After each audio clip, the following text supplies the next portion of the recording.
Хавсызлық бойынша группа азалары Украина шарқында Кучеве басталарының қайтарылмасы үшін яны зоналарының музыкересінде оге кечті. Бұны Минск музыкерелерінден сон уч тарафлама контакт группасында ОБСЕ махсус темселжесі Мартин Сайдик білдірді.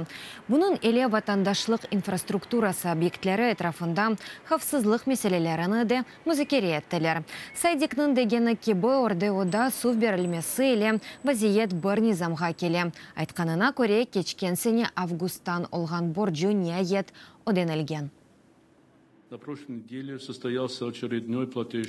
Кечкен автозавод Ганев биттики одев кечерилди. Были ликнен ордлонун кечкенсене августтан олган сув борджу капатылды. Дайми одевлер сайсында шымдылык ордлонун карбонит системасында сув теменлеви токтамай.